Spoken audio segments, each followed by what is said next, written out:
Sophia Foz was a UU religious educator who focused on the emotional wholeness of children. She believed teaching and learning are collaborative, using both the cognitive development and the child's actual interests.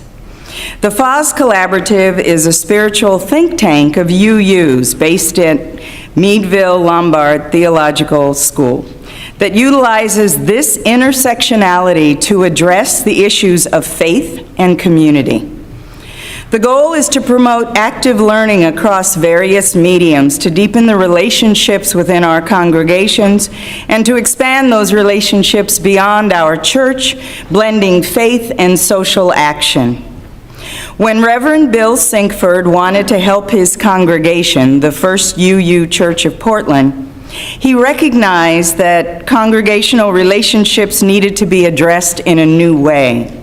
In talking to Dr. Mark Hicks, part of the Foz Collaborative, Beloved Conversations was born. Beloved Conversations is an 8-week interactional class where members of the congregation look at overt and covert ways in which we communicate about race. Participants discuss key concepts through exercise and dialogue. Michelle Carroll commented, "New to me altogether was the concept of microaggressions. There was comfort in naming them as something I've experienced as a woman in business, and there was extreme discomfort in seeing them dynamically happening to the people of color in our group. And then recognizing phrases that we've all used as familiar."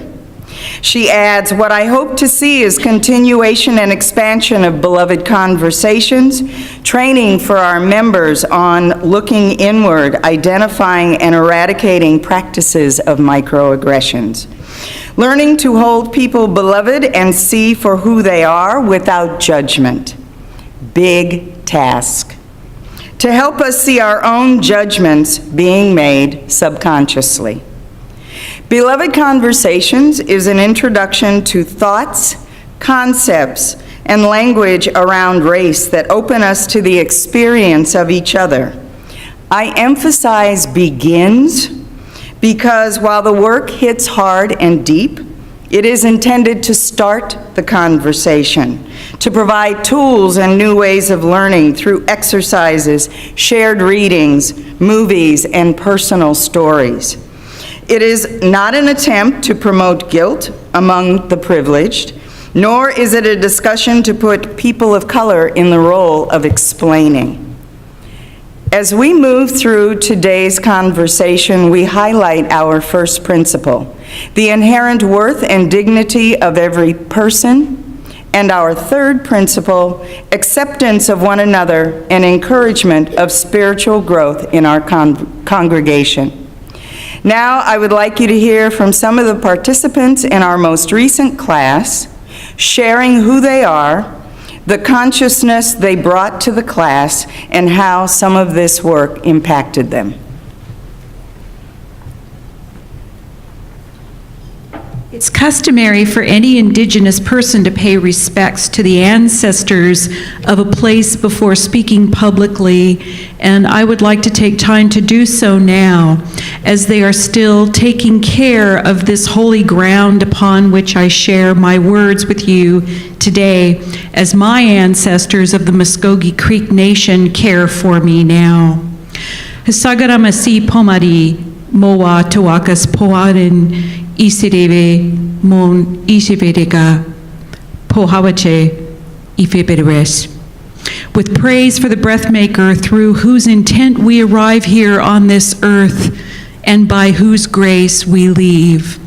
In this human dance of existence, I have always occupied the space between Native America and an ambiguous overculture where boundaries for me often blurred. Those boundaries became tested and shattered during my experience in Beloved Conversations. Tribal cultures in this nation pre-colonization were almost 100% and are now less than 1%, but we continue to proudly grow across these lands. The Muskogee Creek Nation is the fourth largest federally recognized tribe at over 120,000 enrolled members throughout this nation and the world. We were the Mississippian culture of this nation's southeastern lands before the forced removal. The famed birthplace of American jazz music, Congo Square in New Orleans, is built over our Muskogean ceremonial grounds. At this very moment in time, there continues to be a battle over my direct descendants' site called Hickory Ground in Alabama, where unaccounted remains versus a casino parking lot where the land was held in federal trust since the time of forced removal in 1883 along the Trail of Tears to Indian Territory, what is now known as Oklahoma. There weren't many people or persons of color in the farming community I grew up in eastern South Dakota, except, of course, for the small Santee Sioux Indian population who lived on tiny farms close to the town of Flandreau. There was also the Flandreau Indian School, a residential campus just outside of town where the teenagers from all over the western United States came to get their high school education. These were a separate world. I don't remember there being much interaction between this native population and the farmers and the shop owners of French, German, and Czech descent who had settled in the area.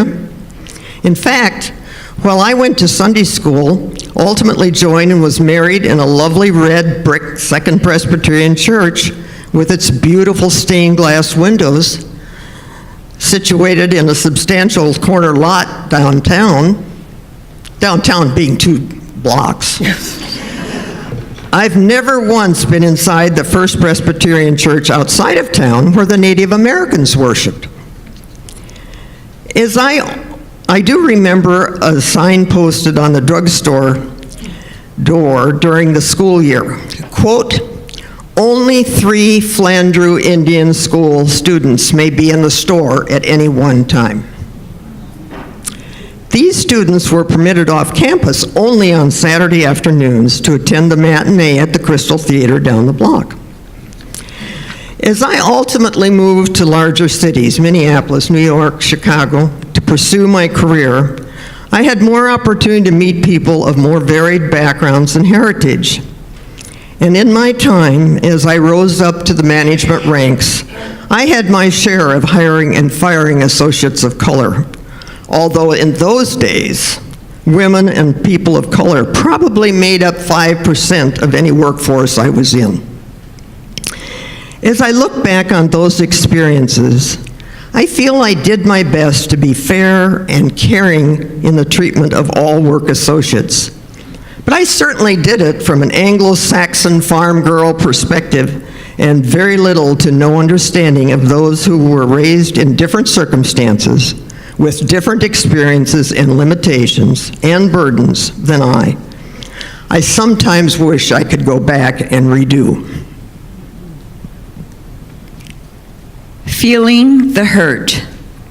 Although I have all my life turned to books to satisfy my curiosity and need for knowledge, I strongly believe that for me, the most powerful way of learning is by experiencing.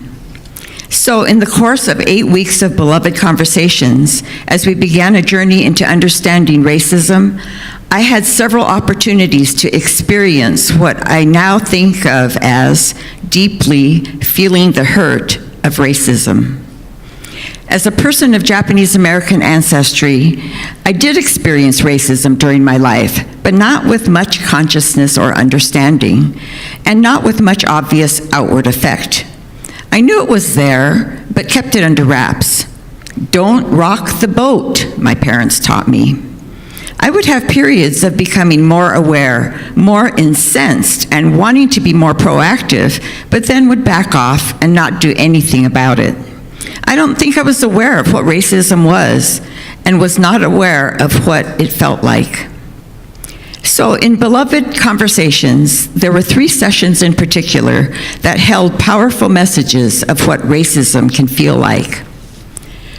One exercise made us stand along a wall and physically advance or retreat after a question was asked that referred to our socioeconomic or cultural background.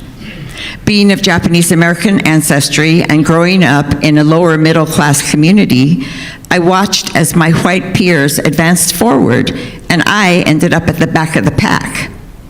I felt left behind, embarrassed, surprised, excluded, and hurt based on circumstances over which I had no control. A second exercise centered around a person of color who was surrounded by supposed well-intentioned people who made repeated comments to the person about her differences. I couldn't help but feel on behalf of the person of color the hurt and pain of constantly being made to feel like an outsider, constantly made to feel like she didn't belong, constantly made to feel like she didn't fit. The third exercise put people of color in one room and others in another room, discussing various topics.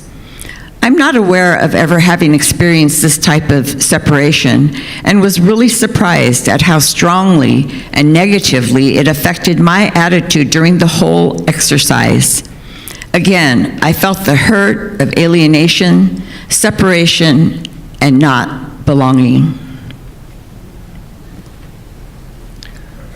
A key learning for me from Beloved Conversations was a greater understanding and appreciation for how complex race and race relations in our country are.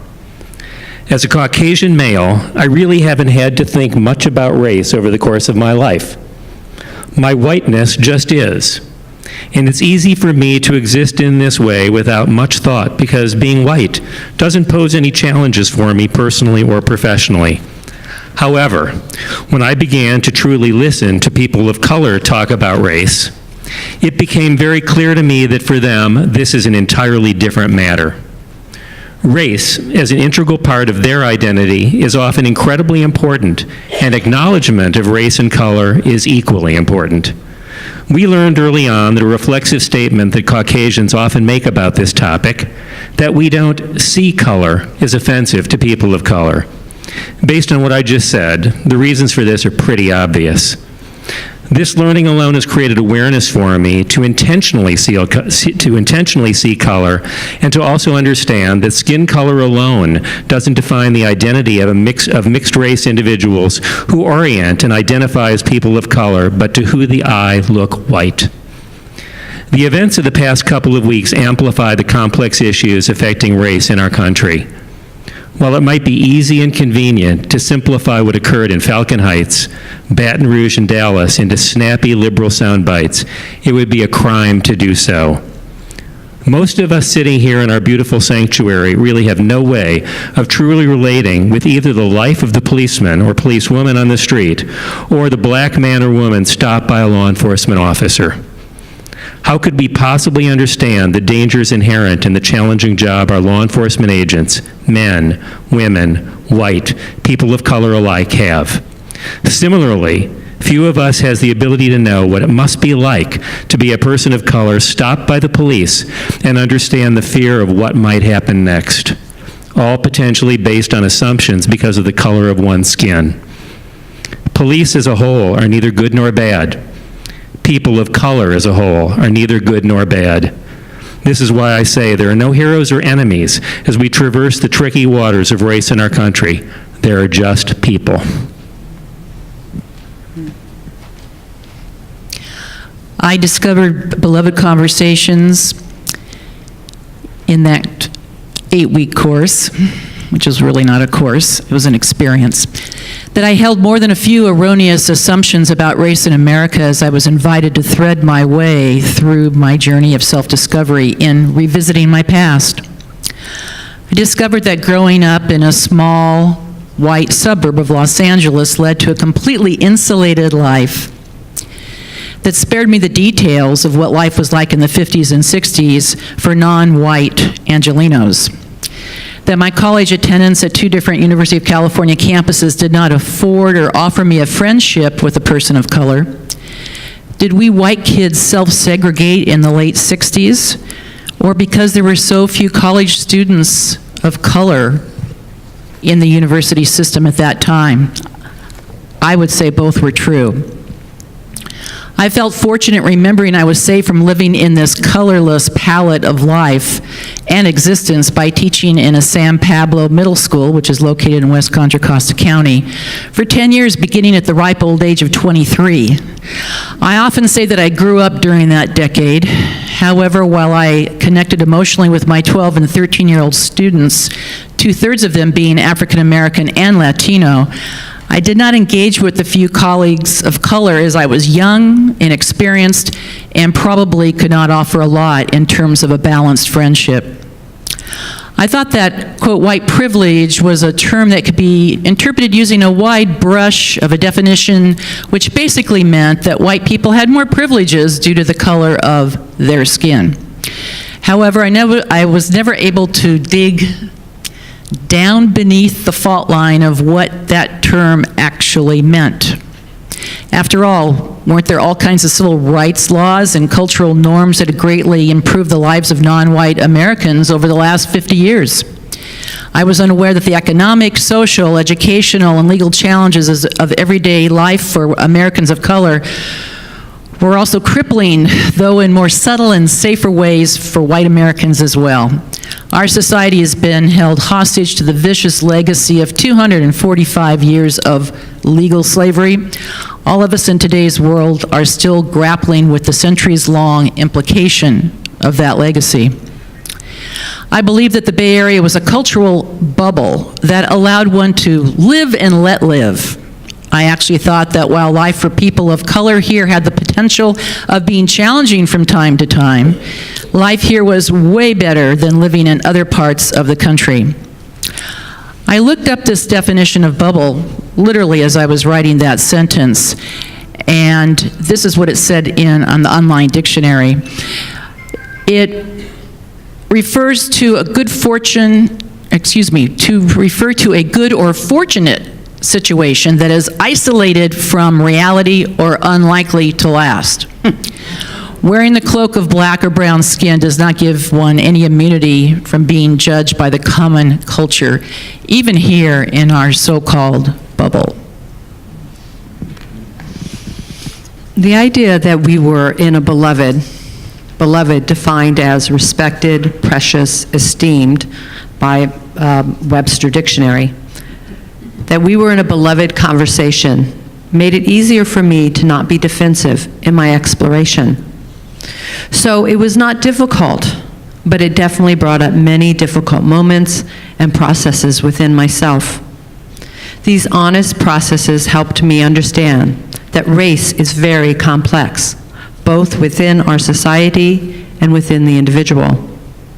I realized that as a white woman with Native American heritage, I could no longer think of myself as a woman of color, for I am not perceived in our society as a person of color, no matter what I feel inside. More importantly, I have all of the privileges of being white, and I do not encounter the dangers of racism that people of color live on a moment-to-moment basis. I left the conversation with such a new awareness of my identity, and with that, an even more important sense of responsibility and place in addressing racism around me and within myself. Both are necessary for change to happen. I have done a fair amount of work on myself about racism in the last 40 years of my 60 years.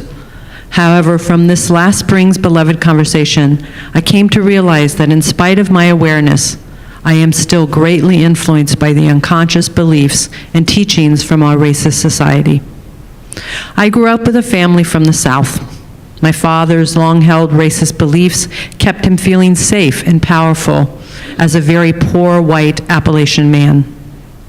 Though throughout my life I consciously fought accepting his beliefs with him, my family, and within myself. This curriculum of Beloved Conversations made me realize that on some very deep level, I had not escaped this. Beloved Conversations allowed me to bring this difficult truth forward. Though painful, I walked away feeling like I could breathe in relationship to race and now have the desire, and more so the energy, to truly try to address racism, not just personally, but on a systemic level. So who are my people? These are my people. You are my people. When I walk at the clinic, at work, I walk through and I hear Spanish, I hear Punjabi, I hear English, I hear Mandarin. All of these are patients I work with. These are my people. I listen to their stories. When I walk into a black church as the congregation is swaying to gospel music, I feel it, I join them. These are my people. My people are those with whom I am familiar or want to be. I do not step in to imitate or project, I step in to embrace. As the children's story reminds us, sameness can be very boring. Differences are our collective flavors, if recognized and treated as such. In one of our Beloved Conversation exercises, the congregational audit, Mary Allen wrote, "The UU principle of embracing our amazingly rich and diverse group of human beings, celebrating all faiths, lifestyles, and cultures by our human race was a huge draw for me initially. MDUUC does this well. However, if you're looking at being more welcoming to people of color, my intuitive sense is that this is a long process, and it may be accomplished in time in some following ways. MDUUC members start seeking relationships and friendships outside their normal comfort zone in their personal and professional lives, learning about each other. We need to be learners and listeners. Going to events where people of color participate within the larger community, learning from the experiences and sharing with others, other MDUUC congregants. Broadening the multicultural arts program, having a multiculturally rich children's program that includes a library of children's books, instruments, games, field trips. Including people of color who are already members at the welcoming table. Please listen as our panelists offer their thoughts on where we go from here. Great personal pain was shared and invested for the sake of growth during Beloved Conversations. I was raised in this Diablo Valley, and a great part of my soul is here. Much of my former self was left behind during those conversations in 8 weeks, as I shared, hoping to shed new light on old assumptions in attempts to rebuild in ways that welcome with new self-awareness in a congregation that is willing to engage in a dance of self-awareness, becoming more whole. Should we have continuing discussions on race relations at MDUUC? Yes, because we don't know what we don't know. And yes, I've sometimes found it uncomfortable. Yes, sometimes I've wondered why we needed hours of discussion. Just treat everyone the same. That's my mother talking. And yes, sometimes I'm almost afraid to speak to someone for fear I'll say something wrong. But I do love living in California for its diversity, and being a member of this congregation is a joy. So many different backgrounds and educational and career experiences. What a delicious opportunity to learn from the richness and to discover other people's viewpoints, how others think, what they believe. But it behooves all of us from time to time to get out of our own, perhaps narrow, views of certain people, despite our hanging onto the liberal label. Maybe we need to listen more. Maybe we need to consider other perspectives more often. Are there any answers? Regrettably, there are no easy ones. But here is what I think we can and must do. First, we must talk to each other and be open to everything we hear, not judge too quickly what is right and what is wrong. We need to hear the hopes and fears that exist within the troubled dialogue on race and not rush to judgment. We especially need to listen to voices from those whose opinions might differ from our liberal values, acknowledge their realities, and work with them to find common ground. Taking extreme positions that polarize stops communication, creates more divisiveness, and ultimately impedes change in our ability to move forward. This really encapsulates the spirit of Beloved Conversations and the sacredness of our talking about race and the challenges associated with tackling the racial issues that plague our society. Second, we need to put our hearts, souls, and money behind efforts to enact meaningful firearms control legislation and stiff penalties for those who violate provisions that make it illegal for ordinary citizens to own and carry firearms.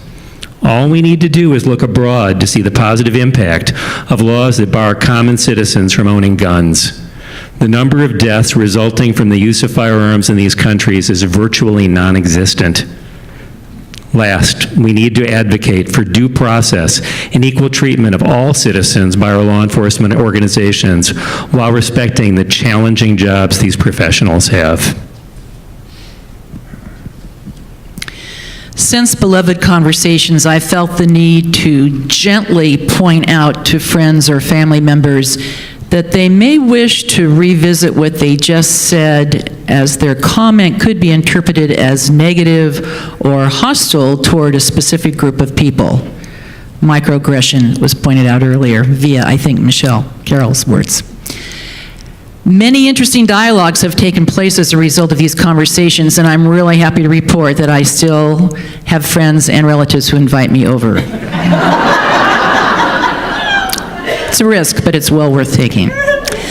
Beloved Conversations unlocked a variety of feelings for me around the issue of race. Surprise, shame, anger, and a feeling of incredulity, which led me to feeling cheated. Interesting term, huh?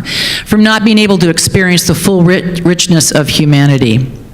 Understanding the circumstances of how I grew up, I can now state that I'm finally understanding how the dominant culture shaped me. Beloved Conversations was the kickoff to ongoing discovery and change. I fully understand how Debbie Irving characterizes her early part of life in her seminal book, Growing Up White and Finding Myself in the Story of Race, with many thanks to MDUUC member Pat Iverson for introducing me to this incredible book. This is what Debbie writes, who's even a few years younger than I. Younger. She says,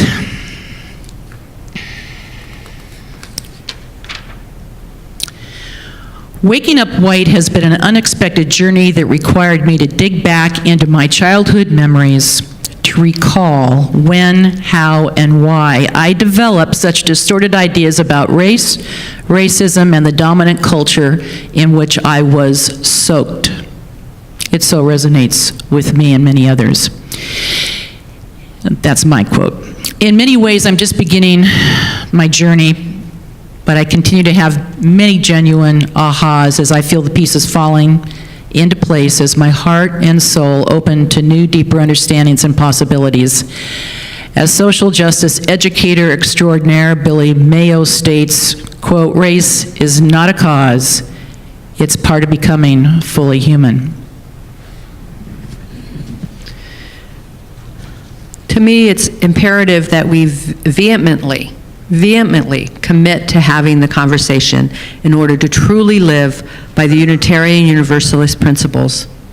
Having this conversation means to embody the first principle of promoting the inherent worth and dignity of every person, along with all of the other principles.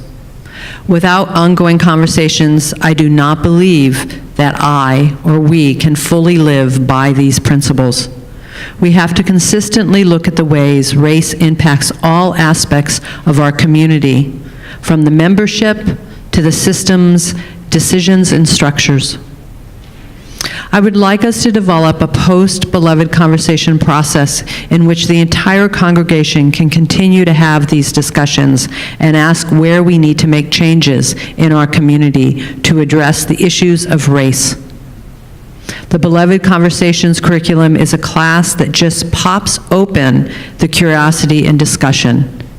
As Linda said, it's just the beginning. We need to have a formal way to continue this conversation between members of the community. The next step of having the multicultural work group, part of the I can't remember it now, but our thing here, our strategy plan, is a good start. Yeah, make it so. Hopefully, out of this group, we'll be able to answer some of the questions even further. I fervently believe that the vast majority of our police officers are good people who want to help the communities in which they serve.